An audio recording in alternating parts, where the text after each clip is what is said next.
오늘 하나님께서 주시는 말씀은 누가복음 11장 33절에서 36절입니다.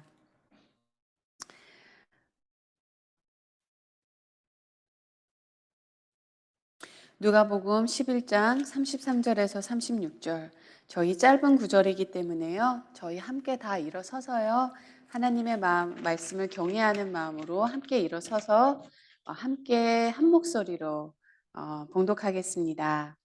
누가복음 11장 33절 개역개정으로 읽겠습니다. 누구든지 등불을 켜서 움속에나 말 아래 두지 아니하고 등경 위에 두나니 이는 들어가는 자로 그 빛을 보게 하려 함이라. 내 몸의 등불은 눈이라. 내 눈이 성하면 온몸이 밝을 것이요 만일 나쁘면 내 몸도 어두우리라. 그러므로 내 속에 있는 빛이 어둡지 아니한가 보라.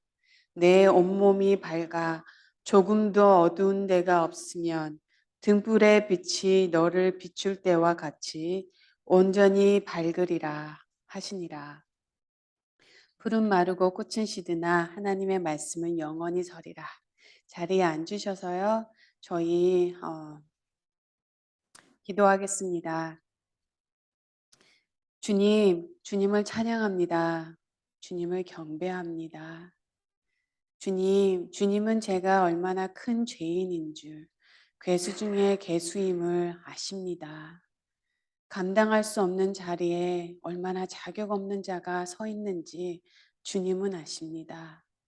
저의 부족함도 주님을 아십니다. 그러나 주님은 저에게 주님을 신뢰하라고 가르치셨습니다. 주님의 것 외에 어떤 소리도 우리 안에서 침묵하게 하셔서 주님의 말씀을 들을 때에 우리도 주님의 뜻에 순종하게 하여 주옵소서. 살아서 역사하시는 주님의 음재, 주님을 만난 모든 사람들은 변화되고 마는 그 주님의 놀라운 임재, 이곳에 부어 주옵소서. 우리가 주님을 만났다는 것을, 주님이 우리를 도우셨다는 것을 우리가 알 수 있도록 이곳에 은혜를 부어 주옵소서. 예수님의 이름으로 기도합니다. 아멘. 오늘 말씀은 우리가 너무나 잘 아는 말씀입니다. 같은 말씀을 마태복음 6장에서도 말하고 있는데요. 마태복음 6장에서는 같은 말씀을 우리가 어, 자를 섬길 수 없느니라 하나님을 섬기든지 재물을 섬기든지 이렇게 연결되어 있습니다. 바로 오늘 너무나 잘 아는 눈은 몸의 등불이라. 눈은 몸의 등불이라고 했습니다. 그리스 신화에 나오는 인물 가운데 메두사라는 아주 대단히 위험한 여인이 있죠.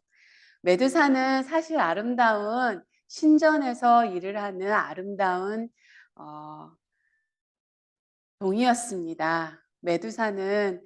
그런 메두사는 전쟁의 여신 아테네의 저주로 고왔던 머리카락은 모두 뱀으로 변하고 어, 그의 이는 멧돼지의 엄니처럼 변했습니다. 저주는 외모를 볼품없게 하는데 그치지 않았습니다. 메두사와 눈이 마주치는 사람은 누구나 돌로 변해버렸던 것입니다. 그러니 그녀는 기피의 대상이 되었을 것입니다. 그리고 자기 처지에 대한 비관과 외로움은 그녀를 점점 더 괴수로 만들었을 거예요. 세상에 누구와도 눈을 마주할 수 없다는 사실처럼 큰 벌이 있을까요? 사람을 굳게 만드는 것이 메두사의 눈뿐일까라는 생각이 들었습니다. 우리의 눈빛은 다른 사람을 존재를 회복시키고 다른 사람을 살리는 눈빛일까요? 아니면 굳어가게 하는 눈빛일까요? 눈은 마음의 창이라는 말이 있습니다. 정말로 눈을 통해 그 사람의 마음을 볼 수 있다는 거죠. 두려움이나 거짓, 사심이나 꺼리낌이 없을 때에 우리는 편안하게 상대방의 눈을 바라볼 수 있습니다. 하지만 관계에 이상이 생길 때에 우리의 눈은 흔들립니다. 핏발선 눈, 섬뜩한 눈, 무시하는 눈, 이글거리는 눈, 무엇보다 비난의 눈, 정죄의 눈, 모든 것이 불만인 눈. 이런 눈과 마주하는 일은 사실 고통이죠. 반면에 넉넉하지만 깊고 깊지만 따뜻하고 따뜻하지만 진심된 눈을 보면 저절로 마음이 맑아집니다. 본문에서 주님은 눈은 몸의 등불이라고 말씀하셨습니다. 내 눈이 성하면 내 온몸이 밝을 것이요. 내 눈이 성하지 못하면 내 몸도 어두울 것이라는 것입니다. 즉, 몸을 바른 길로 인도하는 것이 인도하는 눈이 중요한 것처럼요. 인생을 바른 길로 인도하는 마음의 눈이 중요함을 알려주는 것입니다. 네 마음에 무엇이 있는지 바로 그것이 네 인생을 주관할 거라는 거죠. 그런데 예수님이요, 이런 말씀을 하셨어요. 35절. 내 속에 있는 빛이 어둡지 아니한가 보라.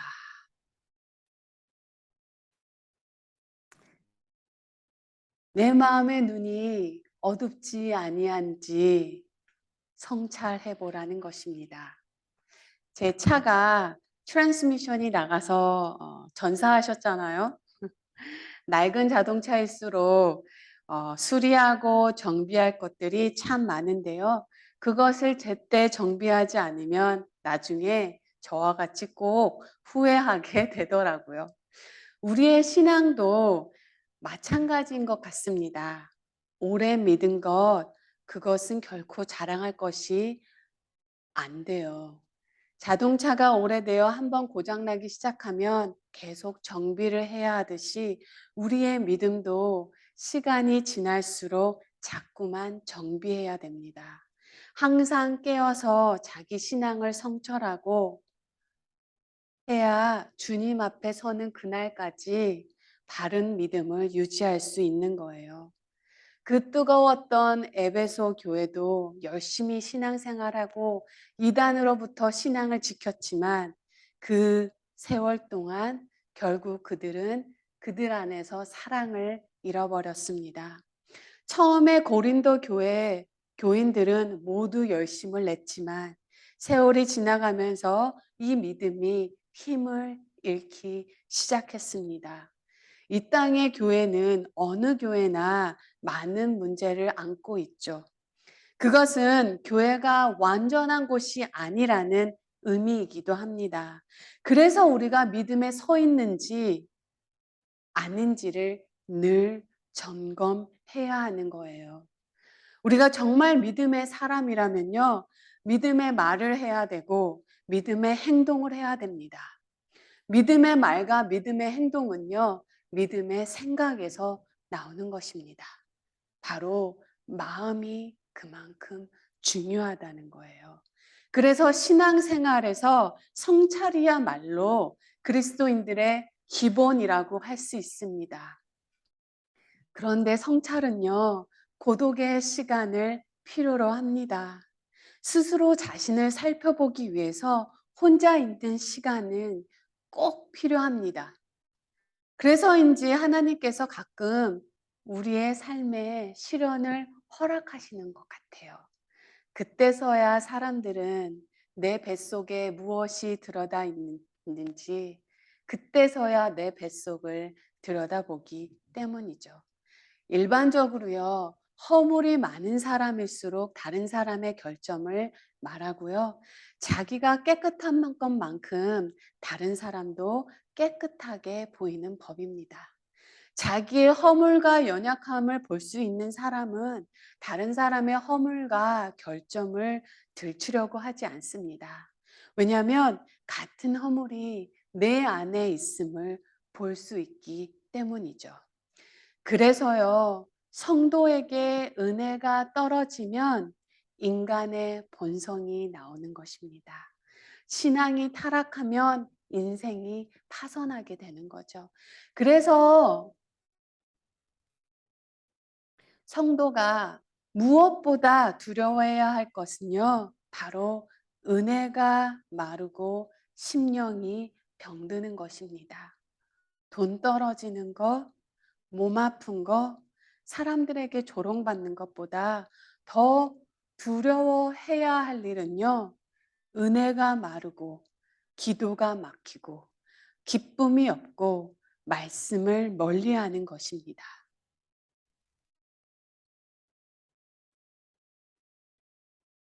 이것이 정작 두려운 일임을 우리가 기억해야 돼요. 은혜의 단절은요, 신앙생활에 있어 가장 아픈 하나님의 심판입니다. 그러므로 마음을 잘 관리하셔야 돼요.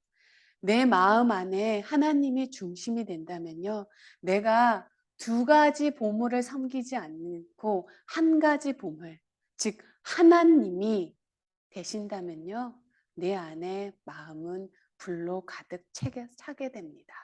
그러면요, 돈 떨어지는 거, 몸이 아픈 거, 사람들에게 조롱받는 거, 하나님께서 시간에 따라 하나하나 해결해 나가십니다. 그렇다면 눈이 밝다는 것은 무엇일까요? 예수님께 볼 수 있죠. 예수님은요, 그 예수님의 삶을 들여다보면요, 나약함을 지적하고 정죄하기보다는 그것을 사랑으로 부둥켜 안으셨어요. 때로는 몰아치는 강풍으로, 때로는 따스한 사랑으로 사람들을 참 삶의 길로 이끄셨습니다. 예수님은 거기에 그치지 않으시고요, 하나도 아름다울 것 같지 않은 사람들 속에서 가장 아름다운 것을 발견하고 호명해 주셨습니다. 저는 이게 목회라고 생각을 해요. 시몬이라는 갈릴리의 어부에게서 베드로를 보았고요. 무화과 나무 아래 있는 우국지사 나다니엘에게서 간사한 것이 없는 참 사람을 보았습니다.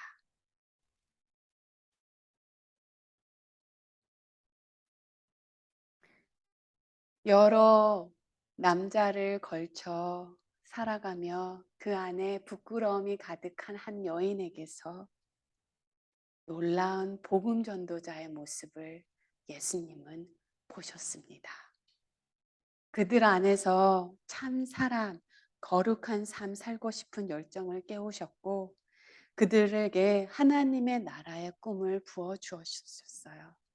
어부들과 세리, 그리고요, 주류 세계로부터 소외된 이들을 찾아가셨던 것뿐만이 아니라 하나님의 나라를, 주인공을 그들로 세우셨습니다. 바로 이 일이요, 예수님을 만난 자들, 모든 자들에게서 일어나고 있는 일입니다. 지금도 일어나고 있는 일이에요. 고린도 후서 4장을 보면요, 사도 바울이 사실 오늘 이 말씀을 좀 더 다른 예를 들어서 설명을 합니다. 사도 바울은요, 이것을 우리 마음에, 어두운 우리 마음에 하나님께서 빛을 비추셨다고 합니다. 고린도 4장 6절을 보면요, 어둠에 빛이 빛이라 말씀하셨던 그 하나님께서 예수 그리스도 얼굴에 있는 하나님의 영광을 아는 빛을 우리 마음에 비추셨느니라. 자기를 내어주신 십자가 사랑에, 이 사랑에 눈이 뜨여지면 세상 모든 것들이 다르게 보이기 시작합니다. 내가 생각하지 않았던 방법으로 생각하기 시작됩니다. 그래서 C.S. 루이스는 이런 말을 했습니다. 너무나 좋은 말 같아요. 진짜 정답인 것 같아요. 나는 태양을 믿는 것처럼 그리스도를 믿는다. 그것은 내가 그것을 볼 수 있기 때문이 아니라 그것으로 인해 나는 모든 것을 볼 수 있기 때문이다.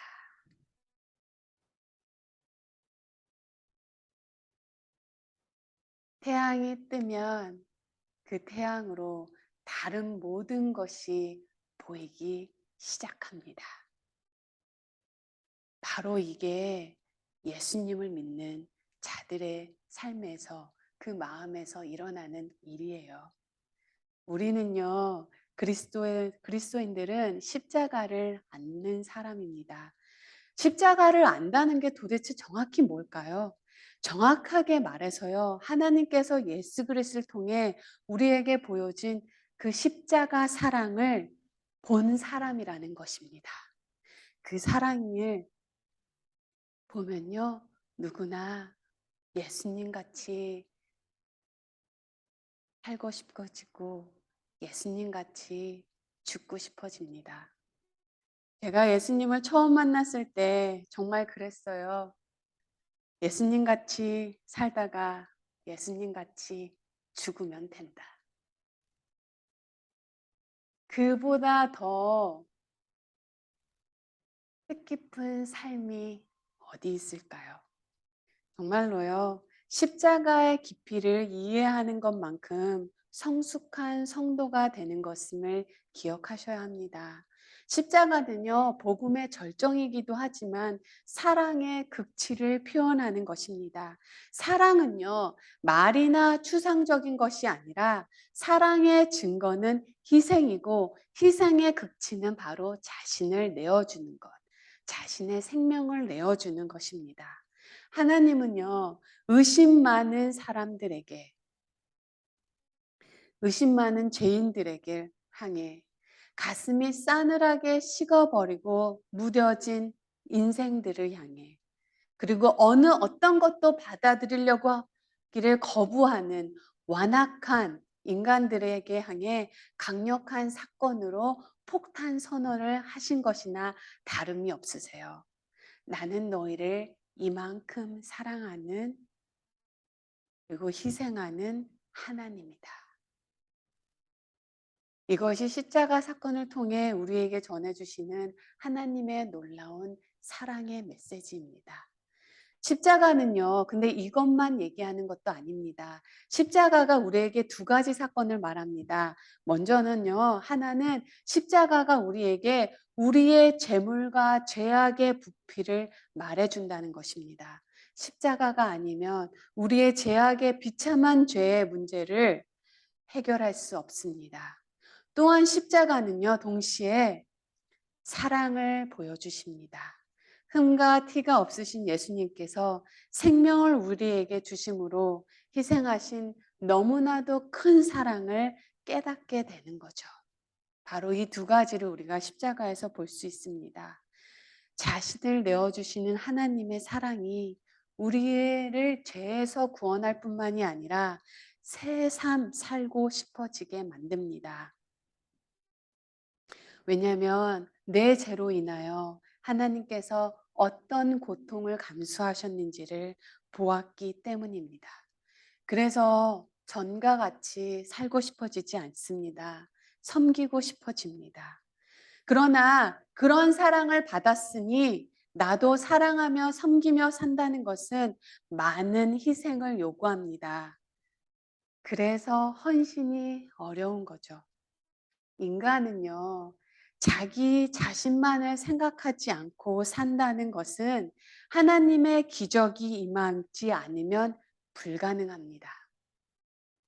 보통 성령님이 임하셔서요, 새 사람이 되지 않으면 자기를 바라보며 자기가 한 일에 흐뭇해하고 그것을 보람으로 여기며 다른 사람들에게 자랑 삼으며 살아가는 것이 인간의 본성인 것 같습니다. 그래서인지요, 선교지를 가면요, 어, 예수님을 만나고, 그리고 예수님께서 그 사람의 삶을 회복시켜 주시고, 그리고 하나님께서 또한 많은 복을 내려주십니다. 그러면서 또 물질의 풍부함도 하나님께서 복으로 내려주시죠. 그런데요, 보편적으로 그러면 사람들이 하는 첫 번째 반응이 뭔 줄 아십니까? 집을 짓습니다. 그리고 그 집에 우리가 예전에 봤던 것처럼 담을 짓습니다. 담을 짓고 그 위에 철사를 놓습니다. 지키고 싶은 것이 생긴 거죠. 하나님 말고. 그래서인지 같은 말씀을요, 마태복음에서도 언급하는데, 마태복음은 이것이 물질과 연결되어 있음을 보게 합니다. 마태복음 6장 21절을 보면요, 이런 말씀이 있습니다. 내 보물을 있는 그 마음에 내 마음도 있느니라. 눈은 몸의 등불이니 그러므로 내 눈이 성하면 온몸이 밝을 것이요 눈이 나쁘면 온몸이 어두울 것이니 그러므로 내게 있는 빛이 어두우면 그 어두움이 얼마나 더하겠느냐. 그리고 뜬금없이 이런 말을 합니다. 한 사람이 두 주인을 섬기지 못할 것이니 혹 이를 미워하고 저를 사랑하거나 혹 이를 중히 여기고 저를 경히 여김이라. 너희가 하나님과 재물을 겸하여 섬기지 못하니라. 눈과 몸의 상관관계를 가르치던 본문이 느닷없이 아무도 두 주인을 섬기지 못한다고 말합니다. 아까 예를 들었던 것처럼요. 정말로 하나님께서 복을 내려주시기 시작하면 집을 짓고 담을 높이 세우고 그 위에 병으로 아무도 그 집에 들어오지 못하게 합니다. 이렇게 점점 내 마음의 주인이 하나님에서 다른 무엇인가로 옮겨가는 거죠. 이렇게 눈이 어두우면요, 참 주인을 모시기가 어렵습니다. 본문에서 언급하고 있는 섬김의 대상은 둘입니다. 하나는 하나님이고 다른 하나는 재물입니다. 섬김으로 번역되고 있는 헬라어 듈르오는요, 봉사와 섬김을 뜻하는 디아코네어라는 조금 달리 쓰이는 단어입니다. 한국어 성경으로는 같은 말로 번역되어 있겠지만요, 둘리오는요, 뭔가에 매여 있는 상태입니다. 즉, 디아코네, 봉사와 섬김을 뜻하는 디아코네는요, 자유인으로서 섬기는 거고요. 들리오는요, 노예된 자의 섬김을 말하는 것입니다. 즉, 재물을 노예가 됨으로 섬기기 시작된다는 것입니다. 재물의 노예가 된다는 거죠. 그런데요, 사도 바울이 바로 이것, 우리 마음이 어두워지는 것은 바로 다시 기본으로 돌아갑니다. 질그릇에 담긴 보배에 대한 확신이 없기 때문이라고 합니다. 사랑하는 성도 여러분, 내 안에 담긴 그 보배의 확신이 있으십니까? 처음 주님 앞에 섰을 때 같이 그 확신이 지금도 있으십니까? 고린도후서 4장 6절에서 사도 바울이 이렇게 말합니다. 하나님께서 예수 그리스도의 얼굴에 있는 하나님의 영광을 아는 빛을 내 마음에 비추셨나니 우리가 이 보배를 질그릇에 가졌으니 이는 심히 큰 능력은 하나님에 있고 우리에게 있지 아니함을 알게 하려 하심이라. 저 사실 이 사도 바울의 이 비유가 너무너무 좋아요. 질그릇은 깨지기 쉽습니다. 질그릇은 깨지기 쉬운 그릇이에요. 이것은 우리의 삶이 얼마나 많은 좌절과 실망을 겪을 것인지를 말해주는 적절한 비유라고 생각을 합니다. 우리 EM 청년 중에 한 명이 형이 갑자기 돌아가셨어요. 우리 KM에서도 가족을 먼저, 형제를 먼저 보내는 아픔을 겪으신 분이 많으십니다. 이와 같이 우리의 삶이 깨지는 게 순간이에요. 이 땅의 삶이 너무나 깨지기 쉬운 질그릇 같은 거라고 합니다. 사도 바울은 이것을 다른 모양으로 나열하고 있는데요.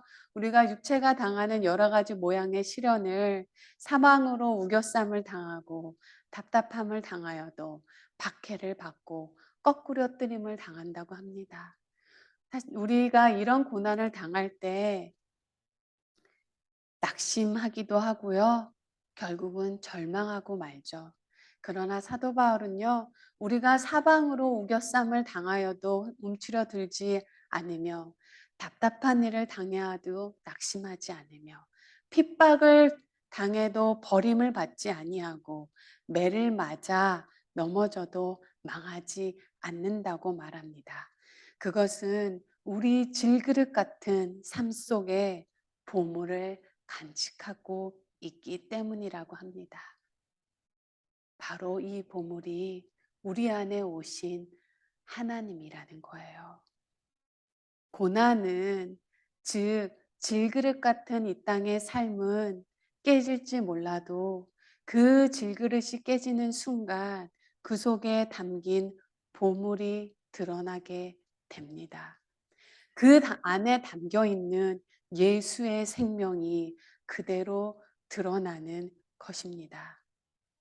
그가 고난이 몰려올 때 하나님 더 의지하고 더 주님을 향하여 기도하기 때문이죠. 고난에도 포기하지 않고 새로운 힘에 도달하게 하는 힘이 바로 하나님에 대한 그 믿음에서 비롯되는 것입니다. 그런데 많은 사람들이 이 질그릇에 담긴 이 보배를 담지 못한 채 살아가고 있다는 것이 문제라는 거죠. 그런 사람들은요, 질그릇 안에 있는 보배에 대한 확신이 없기 때문에 그런 사람들은 그 질그릇이 깨질까봐 늘 전전긍긍 노심초사할 수밖에 없습니다. 그리고 그 질그릇 같은 삶을 지키는 것이 최종적인 목표로 삼고 있으니까 결국 고난과 죽음이 두려울 수밖에 없는 거죠. 그러나 그 질그릇 안에 담겨 있는 보배가 있기에, 그 보배에 대한 확신이 있기에 살아도 감사하고 오늘 주님께서 데려가시면 더 감사한 것입니다. 무엇보다 우리가 아무리 건강하고 행복하게 우리의 삶을 지키려고 해도 깨지고 상처받을 수 없는 연약한 질그릇 같은 존재임을 늘 깨닫는 것이 중요합니다. 자기의 약함을 알 때 비로소 사람은 겸손을 배우게 되고 그 약함을 속에서 강하게 하시는 하나님을 바라보게 되는 것입니다. 그렇게 우리의 삶은 아무리 오늘날에 또한 우리의 삶이요. 아무리 과학이 발달하고 결국 해도요. 결국 깨어지고 죽을 수밖에 없습니다. 그렇기 때문에 그런 것에 모든 소망을 두고 사는 것은 현명하지 못한 일이에요. 그러나 예수 믿는 자, 그 질그릇이 깨지면 거기에 담긴 놀라운 보배가 드러나므로 정말 두려워할 것이 없습니다. 사랑하는 성도 여러분, 제대로 보는 사람이라야 삶이 불우해지지 않습니다. 마음이 빛이 흐려져 제대로 보지 못할 때 우리는 세상에 휘둘리게 됩니다. 다른 사람의 평가에 연연하게 됩니다. 자유인이 아니라 노예가 되어 삶을 살아가게 됩니다. 눈이 밝아야 제대로 볼 수 있어야 세상에 속절없이 끌려다니지 않습니다. 질그릇 같은 삶 속에 있는 보배에 대한 확신이 없으니 깨지고 부서지는 질그릇만 붙잡고 살아가는 불쌍한 사람, 예수 믿어도 아무런 능력이 없는 사람이 되고 맙니다. 그러나 자기 속이 든든한 사람은 어지간한 유혹에 넘어가지 않습니다. 진정한 가치는요, 질그릇 같은 이 땅의 삶이 아니라 질그릇 안의 보배, 하나님의 나라, 어떤 시련에도 흔들리지 않는 영원한 생명에 얻는 데 있음에 보기에 고난 중에도 감사하며 찬양하며 인내하며 영광을 돌립니다. 그렇게 하나님께서 영광을 받으시고요. 그것이 교회의 영광이 되고 그것이 우리의 섬김의 영광이 됩니다. 그것이 나라의 영광이 됩니다. 여러분, 속에 있는 엄청난 빛을 바라고 그 능력을 힘입어 내가 할 수 없는 기적의 역사를 이루는 복된 삶 되기를 주님의 이름으로 간절히 기도합니다. 기도하겠습니다.